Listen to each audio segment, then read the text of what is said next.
నాగర్ కర్నూల్ పట్టణంలోని పెట్రోలింగ్ నిర్వహిస్తుండగా నాగర్ కర్నూల్ బస్టాండ్లో ఉత్తరప్రదేశ్కు చెందినటువంటి అనుజ్ కుమార్ వయసు 27 అక్రమంగా గంజాయి ప్యాకెట్లు కలిగి ఉండడం గుర్తించి అతడిని అదుపులోకి తీసుకొని విచారించగా తనతో పాటుగా ఉత్తరప్రదేశ్కి చెందినటువంటి మరో వ్యక్తి సంజయ్ వర్మ వయసు 30 ఇద్దరు గత 2 సంవత్సరాల నుండి అచ్చంపేటలో ఉంటూ ఐస్ క్రీం వ్యాపారం చేసుకుంటూ జీవిస్తున్నామని, వారికి గంజాయి సేవించే అలవాటు ఉందని, వారి ఇద్దరు కూడా జడ్చెర్లలో చికెన్ వ్యాపారం చేస్తున్నటువంటి మహమ్మద్ హాజీ 30 వయసు మహబూబ్ నగర్ పట్టణం వద్ద గంజాయి కొనుగోలు చేస్తూ సేవిస్తున్నామని తెలిపారు.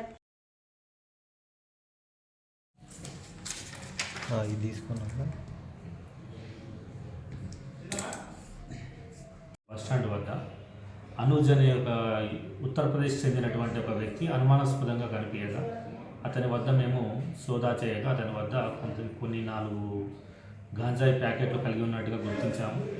అతన్ని విచారించగా అతను మరియు సంజయ్ వర్మ అనే అతను యూపీకి చెందినటువంటి ఇంకొక వ్యక్తి గత కొన్ని సంవత్సరాలుగా అచ్చంపేటలో నివాసం ఉంటూ ఐస్ క్రీమ్ వ్యాపారం చేస్తూ వాళ్ళు జీవితాన్ని గడుపుతున్నామని తెలిపారు. అదేవిధంగా వాళ్ళకు ఈ గాంజాయి తాగే అలవాటు ఉందని చెప్పి తెలుపుతూ జడ్చెర్లలో చికెన్ వ్యాపారం నిర్వహిస్తున్నటువంటి మహమ్మద్ హాజీ అనే వ్యక్తి ఇతనికి గాంజాయి సప్లై చేస్తున్నట్టుగా మాకు తెలియజేయడం జరిగింది.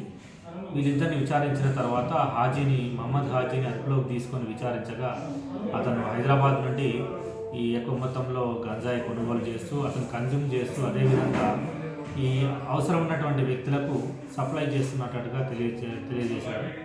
వారి వద్ద నుండి 50 గ్రాముల గంజాయిని మరియు ఒక సెల్ ఫోన్ స్వాధీనం చేసుకొని కేసు నమోదు చేసి వాళ్ళను రిమాండ్కి తరలించడం జరిగింది. గంజాయి విక్రయించినా కానీ, గంజాయి అక్రమంగా కలిగి ఉన్నా, అదేవిధంగా సేవించినా కానీ చట్ట ప్రకారం కఠిన చర్యలు తీసుకోబడింది.